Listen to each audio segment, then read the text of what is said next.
Podcast Network Asia.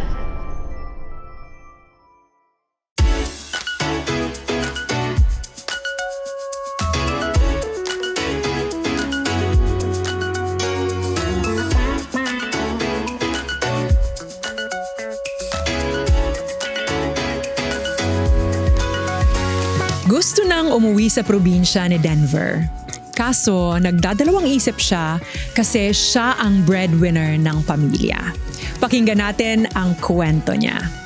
But before that, we want to say hi to our live audience via Zoom. Guys, thank you so much for joining us for this episode. Alam ko marami kayong gawain sa buhay, but then you opted to be with us. So once again, thank you to all of you. This is the 13th episode of the Major Podcast with Venus Ra.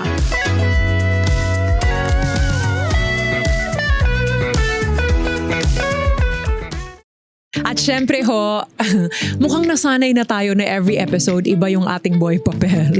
So would like to introduce to you our boy papel for this episode, Barts.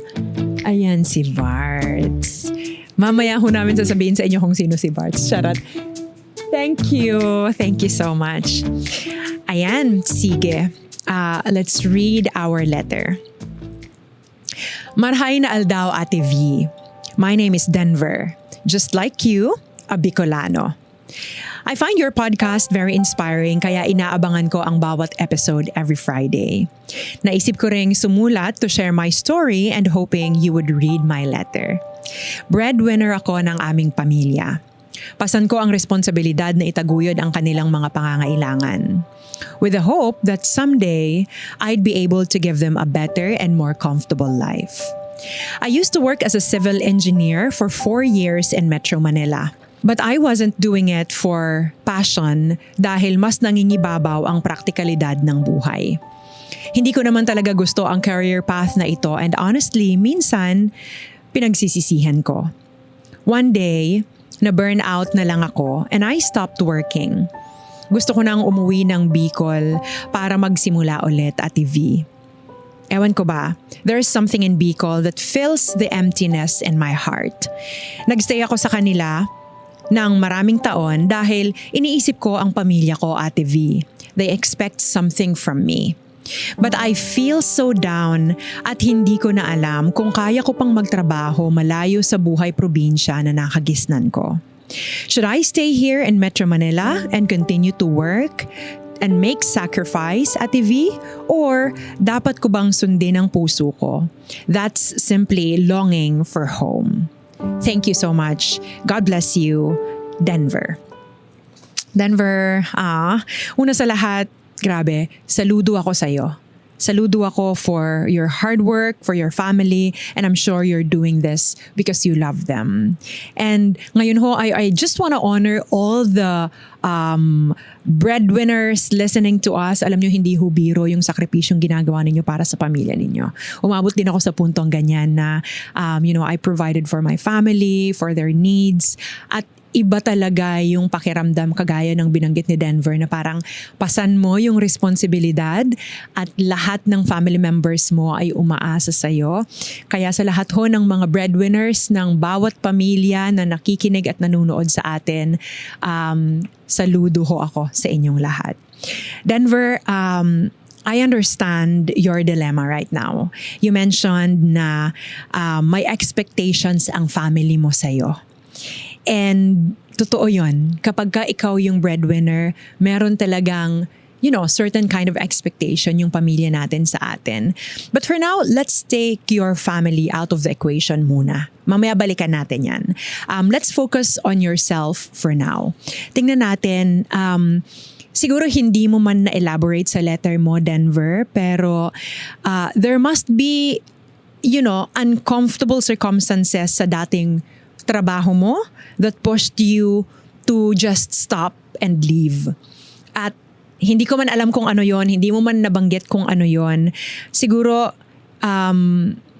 maybe you're not happy with the things that you're doing there, or maybe pagod ka na and you couldn't find the reason to stay. Pero parang iniisip ko, Denver, is it a work place? Is it the workplace that you didn't like, or your whole career altogether? So, magkaiba kasi yun eh. Kung yung workplace lang yung problema, madaling solusyonan yun. Pwede kang maghanap ng panibagong workplace. Right? Pero if it's the whole career path that is no longer makes sense or no longer makes sense to you, that's a big challenge. Kasi kailangan mong harapin yun eh. Kung yung career path mo mismo ang hindi mo gusto at tiniis mo lang siya for the past several years, baka total career path change ang kailangang pag-usapan natin dito, Denver. Sige, pupuntahan natin yan. Pero since you left your previous job already, Denver, I suggest you focus on the planning of your backup plan. Ano ba yung backup plan mo? Mas practical sana kung nauna muna na pinagplanuhan mo yung career path mo bago ka gumawa ng isang drastic decision. Pero since nandiyan na tayo, hindi na natin mababalikan yon. Maybe for your next step, kailangan mo siyang pag-isipan carefully, but also consider the time. So baka kailangan mo na rin siyang pag-isipan urgently. Mahalaga sa atin yung trabaho, Denver, sa totoo lang. Ako personally, in my 30s, talagang alam ko na yung trabaho ay napaka-importante sa atin. Breadwinner man tayo o hindi, mahalaga yung trabaho kasi nandyan yung kabuhayan natin. So yes, minsan mahirap siya emotionally, nakaka-stress siya. Minsan, it really takes a lot of our mental space, pero importante yung trabaho. Kasi ang realidad, may bills tayong binabayaran, meron tayong future na pinaghahandaan. So talagang yung trabaho, importante siya sa atin. But I'm thinking, Denver, maybe you have reached a point na parang repetitive na and tiring na yung trabaho. Minsan, mahal man natin yung ginagawa natin o hindi, pag umabot na tayo dun sa punto na parang things are becoming like a chore, mahirap siyang gawin sa pang-araw-araw. Kasi nga, parang iniisip mo na, ano ba to? Ano bang motivation ko na dito sa ginagawa ko? I suggest, Denver, when work becomes a chore, I hope you'll find something that will rekindle the fire in your heart. Kahit ano man yan, probably, activities that you are passionate about, you can do that after work. Alam mo yung nagtrabaho ka ng buong araw and then afterwards, you look forward to something that you'll do. And that something is or probably are the things that you're passionate about. Or maybe you can look for some volunteering activities with friends or whatever it is that you're passionate about na pwede kang mag-volunteer para lang ma-recharge yung heart mo. Kasi kinabukasan, alam mo na magtatrabaho ka ulit. Or at the end of that week, alam mo na magtatrabaho ka ulit. So, what's that? What is that thing that you're passionate about that you can do after work para yung puso mo continuously maging joyful? Or maybe, you can start asking the question, ano ba talaga ang purpose ko sa buhay na to? Kasi once malaman mo yung purpose mo, kahit yung trabaho mo and yung activities mo or yung passion mo, dun kasi siya dapat nakaangkla. So pag na-figure out mo yun, I'm sure you'll be able to find something or you'll be able to find a work na masaya yung heart mo at the same time purposeful yung ginagawa mo. But I suggest you pray about that kasi hindi ako yung magbibigay ng sagot doon, Denver. You pray about that and really consider, seeking the Lord and praying, ano ba talaga yung purpose ko sa buhay na to? Para yung kahit yung trabaho ko ay nakaangkla doon sa purpose ng buhay ko. You also mentioned, Denver, na gusto mo na lang umuwi ng Bicol dahil mas you have that peace of mind when you are in the province. That's a legitimate option, Denver. Pero kailangan mong isettle yung mga bagay-bagay sa buhay. Number one, what will be your source of living there? What will be your source of living in the province? Will you pursue the same career?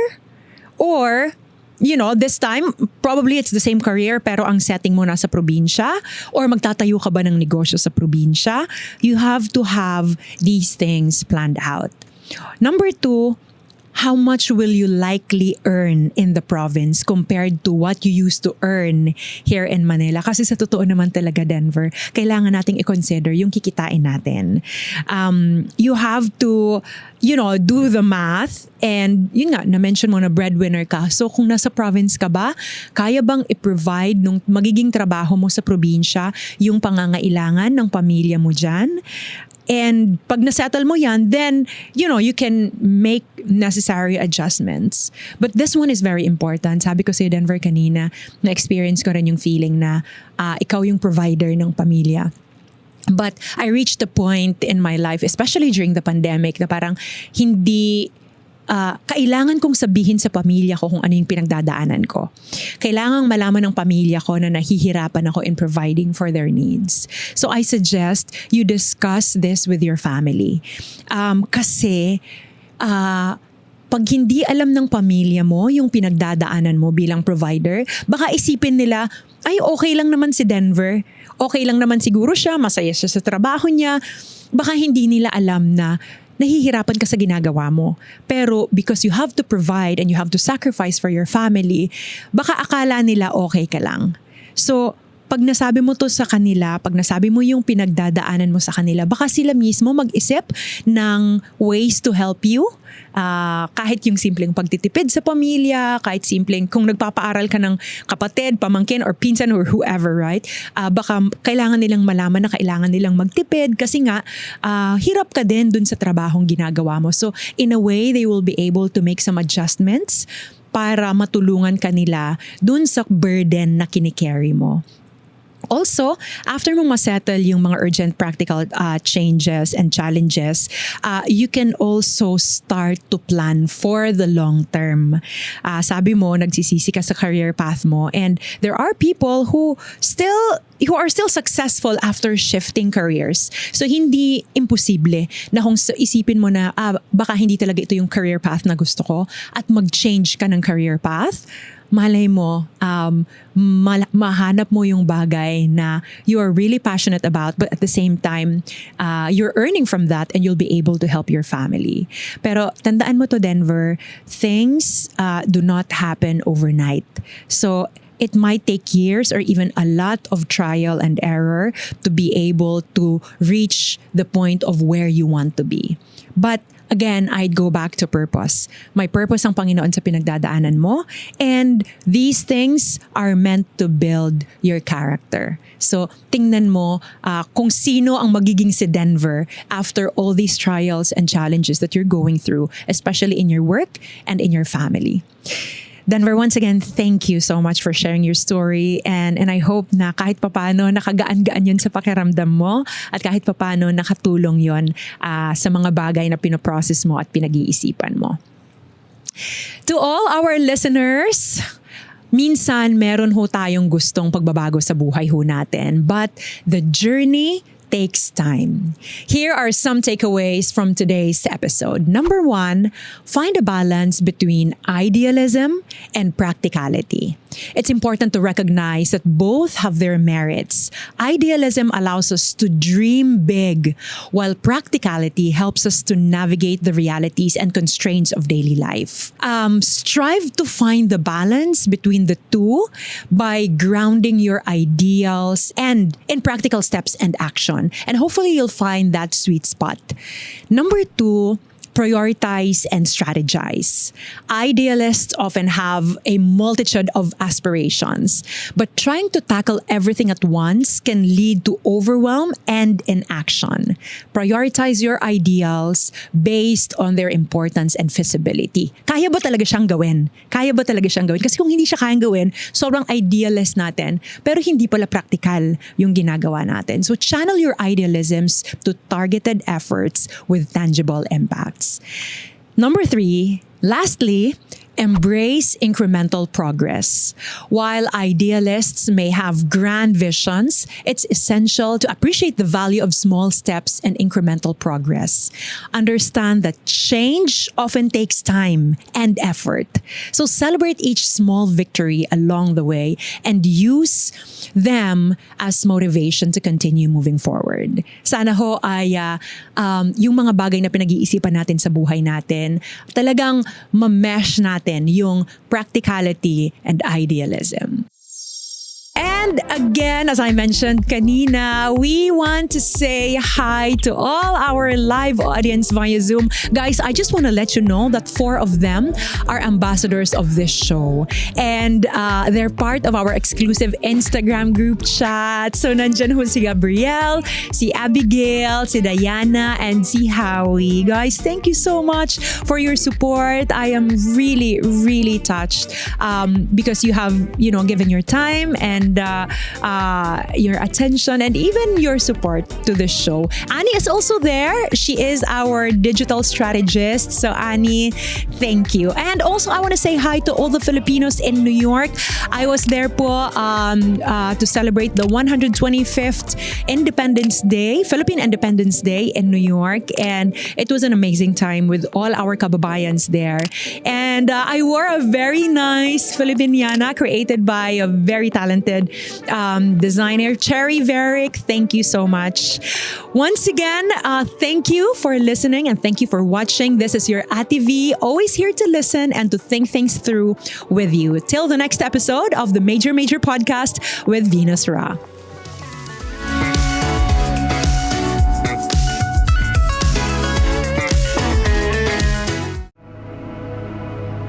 The views and opinions expressed by the podcast creators, hosts, and guests do not necessarily reflect the official policy and position of Podcast Network Asia, the hosts of the program, or other programs of the network. Any content provided by the people on the podcast are of their own opinion and are not intended to malign any religion, ethnic group, club, organization, company, individual, or anyone or anything.